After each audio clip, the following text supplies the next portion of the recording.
Alrighty. Hello everybody. Welcome back to my channel. For those of you who don't know me, my name is Cryptic Coil. However, I am considering a name change at this time. I'll make a separate video about that. But anyway, I took half a day at work today, so I only worked a half day. And then after work, I said, you know what? Why don't I go to that one thrift store that's pretty close to my apartment, and why don't I see what they got? And I'm glad I did because I picked up a couple of treasures. So it's a pretty small haul, but I'll show you what I got. All right, so I've told this story before. Let's start with some vintage Apple paperbacks. Okay, so this is by Nicholas Walker and it's called Ice Dancing. And I believe this is a sequel to Ice Princess. Or no, whoa. I guess this was the first book. I've told this story before. So, like in third grade, I had like a minor crush on this girl in my class. I mean, at that age, you don't have like the strongest crushes. It's just that I thought she was really pretty and, I thought about her like a lot. And the Scholastic Book Fair came to school, and my teacher was only letting like two or three kids at a time go to the Scholastic Book Fair. And so when it was my turn, the other kid in class that she picked was that girl that I had the little crush on in third grade, right? So she and I got to go to the Scholastic Book Fair together, and we were like, kids in a candy store. Like, both of us only had so much money. We could only afford one thing. She didn't know what she wanted. I didn't know what I wanted. So we were just browsing around together. And I think she asked me, do you have any, or like she asked me, like, are you leaning towards anything? And I picked Welcome to Dead House, and I was pretty sure that I was going to go with that, but I wanted to see what else they had. And I asked her, like, are you leaning towards anything? And she said, no, I don't know what I want. Go figure. So I found Ice Princess, and very similar cover, a dude and a chick like ice skating, and it was like the girliest thing I could find. So I picked that up, and I walked over to her and I go, "Hey, how about this?" And it wasn't this one. It wasn't Ice Dancing. It was Ice Princess. And she goes, "That's a big maybe. Let me hang on to that and see what else they got." So I didn't find anything that I wanted more than Welcome to Dead House because I could only pick one thing.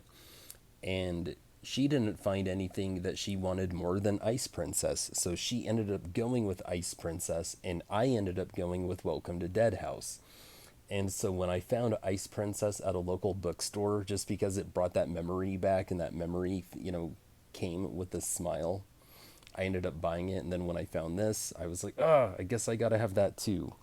So yeah, Ice Dancing by Nicholas Walker. You know what? Just for fun, I'll read the tagline and the summary on back. So the tagline on the front reads, "Will they get the gold?" And the synopsis or summary on back says, "Don't give up.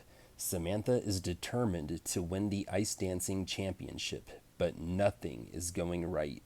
Her parents don't want her to skate. She'll be skating against one of the best and snobbiest girls around. And to make matters worse, her partner Alex is a total goofball. But Samantha doesn't give up easily, especially when she knows what she wants, and she wants to win the gold." Look for more of Alex and Samantha's adventures in Ice Princess. Wow, interesting. So I guess that girl from third grade, I guess she read the sequel. She didn't get to read the original. I hope she found this because she really liked it. She did a book report in front of the whole class on Ice Princess later on. And she even pointed out to the class that I was the one that helped her pick it out at the Scholastic Book Fair. So yeah. Who knows? Maybe one day I'll get around to reading these just because the nostalgia just makes me smile? All right. I think I have one more vintage Apple paperback. No, I got two more. Okay. So this one is called The Secret Life of Dilly McBean by Dorothy Haas. This is an interesting looking cover. You have this little boy and his little beagle, okay, and looks like he's doing magic or like telekinesis or something, and then you got these like two dudes who look like spies hiding behind a tree watching him. So that's a pretty compelling cover. Oh man, this thing's in like mint condition too. All right. So here's the synopsis or the tagline on the front. Everyone's after Dilly's secret. And here's the synopsis on back. Only Dilly can save the world. Dilly McBean's the luckiest kid in the world. He's a millionaire. He's on his own. He's got a neat dog, and he's magnetic. He can make metal things do whatever he wants. He's like little Magneto. Okay, there's just one problem. A mad scientist is out to get him, and lots of creepy spies, too. Looks like Dilly's secrets aren't so secret anymore. Dr. Keenwit wants to rule the world with Dilly's help. Will his evil ways succeed, or will Dilly, his friend Jessica, a karate queen, and a great big bulldozer put Dr. Keenwit out of the bad guy business once and for all? God, this looks like fun. That looks like a fun book. It's in mint condition. I don't have the heart to read it. Birthday shelf book, 1986. This thing's as old as me, and it's in mint condition. Oh my god, it looks good. I'm gonna have to like buy a beat up copy on eBay so I can read it. Wow, this looks cool. No offense, Nicholas Walker, but it does kind of look cooler than Ice Princess and Ice Dancing to me. All right, and then I got this one by Susan Fletcher, and I feel like I probably have some more Susan Fletcher books. I just can't think off the top of my head, and it's called The Anti-Babysitter Plot. And if you look at the cover, and then you kind of look at the title, it reminds me of this movie called Don't Tell Mom the Babysitter's Dead. I guess they just remade it like a year or two ago, but it had Christina Applegate. Um, let's see if there's some similarities. So the tagline on the front reads, "It's war." And oh, I guess the original title of this book was the Stut the Stuttgart Nanny Mafia. All right, so just look at that cover one more time, and let's read the synopsis on back. Aurora's no baby. Aurora thought her life couldn't get any more complicated. Her mom remarried, she has a new baby brother, and now her mom wants to go back to work. It was already way too much, and then she came along. Tanya with the J, sent from Germany to make Aurora's life miserable. Aurora's mom says that she's just like a new big sister, but Aurora knows what she really is, a full-time babysitter. No way. No one's going to boss Aurora around and think they can get away with it. Look out, Tanya. Aurora's got big plans for you. Yeah, it totally sounds like Don't Tell Mom the Babysitter's Dead, except like the babysitter came from overseas and the mom is like present. But other than that, very similar. The reason I said Tanya with the J and through the horns is because there's a gothic metal band from Finland that I like called Lullacry. And I got to see them open for Nightwish once. But anyway, a female fronted band, the lead singer, they're from Finland. And the lead singer's name was Tanya with a J. And so this babysitter, I guess, came from Germany and named Tanya with a J. So I just thought that was super cool and, kind of metal. Copyright year is 1991. And again, this thing's in like near mint condition. Don't have the heart to read it. It's a collector's piece. Found yet another copy of It's the First Day of School Forever. I think that I already have it. I don't know if I have a backup copy or not, though. Some boy named Dustin wrote his name in it. Other than that, it's a perfectly good reading copy. So I'll just go ahead and hang on to it. All right. I found another R.L. Stein, and this one's called The 13th Warning, and it's got a black cat on the cover. He has a few books with the black cat on the cover. He has Cat, the Fear Street novel, and then he has Claws, one of the Goosebumps most wanted, I think, books. And then he's got this, The 13th Warning. So no tagline on the front, but let's read the synopsis on the back and see what this is about. The man was old, I mean ancient, and deathly pale against his black clothes. The woman was younger, but just as creepy, a huge black cat perched on her shoulder. We came to warn you, the woman announced. Warn me? What are you talking about? I asked. You have tempted the spirits of evil, the old man wheezed. You have too many 13s. 13 is my lucky number, I declared. What's wrong with that? The old man fixed his black eyes on mine. Beware. Beware of the 13s. Your luck, it's running out. They turned and hobbled away. Wait, I cried. Hey, wait, I don't understand. But only the black cat turned back, and it opened its mouth in one last frightening hiss. And this was printed by Parachute Press. That's interesting. Let's check out the copyright date. The year 2000. And the cover art is by Tim Jacobus. Yeah, I mean, to tell you the truth, I wouldn't have been able to guess that. I feel like the cover art on this does look a little bit different than the cover art on the Goosebumps books that we all grew up with. But now that I know it's Tim Jacobus, I guess I can kind of see it. So that's pretty cool. All right. Let's see. I think I have one or two more middle grade books. So I've got Horror at the Haunted House by Peg, and I never know how to pronounce her last name. Is it Carrot? Is it Carre? I have no idea. So it's called Horror at the Haunted House, and the tagline on the front reads, Sometimes nightmares do come true.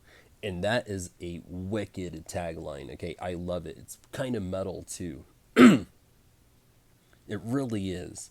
And it's got a great looking cover. Okay, so, it's got like a lovely young lady on the front cover, and she's holding some kind of special bowl.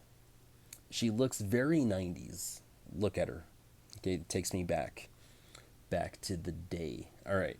Oh, and then there's like a ghost woman coming out of an oval shaped mirror, and it looks like they're in a 2-story Victorian home. So, great looking cover. Love it. And I guess Peg Carre is also the author of Terror at the Zoo. I don't have that one, but I'll keep my eye out for it. And this is a minstrel book. So let's go ahead and read the synopsis on back. A ghost of a chance. It was a job any kid would kill for, to play a role in the Historical Society's Haunted House Halloween fundraising event. Ellen Strader was thrilled to play Joan of Arc, burning at the stake. It was for a good cause, to benefit the eerie old Clayton House, soon to reopen as a museum. They said the house was haunted. Ellen didn't believe it until she felt a strange, icy feeling when she touched the beautiful fairy luster bowl. Then she saw the ghost in the mirror, a beautiful phantom who beckoned her into a nightmare beyond her wildest dreams. Well, this one's going to the top of the reading list because that sounded good. And let's see. This was copyrighted in the year 1994.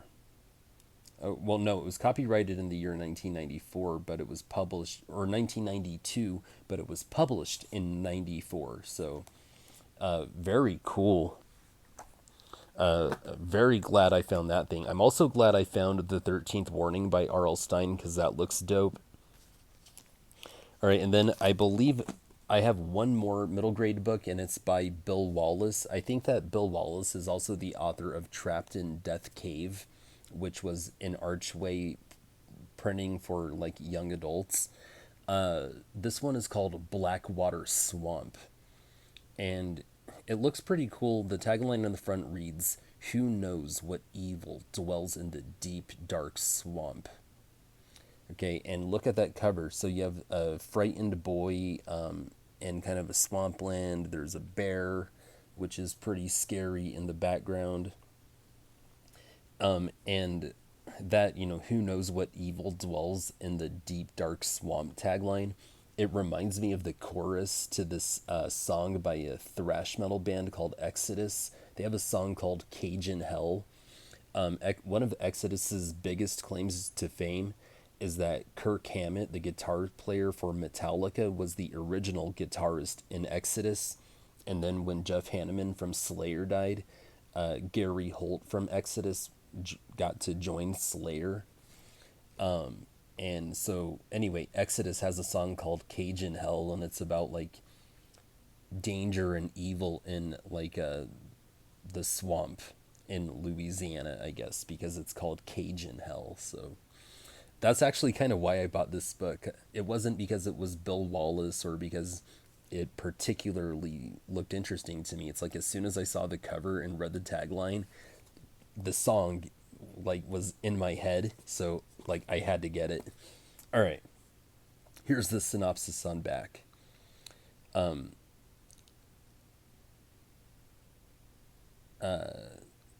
Ted saw her with his own eyes. They say she can make magic. Ted is scared, but he can't resist sneaking down to the bayou to watch the gnarled old woman and wild animals he's never even seen before.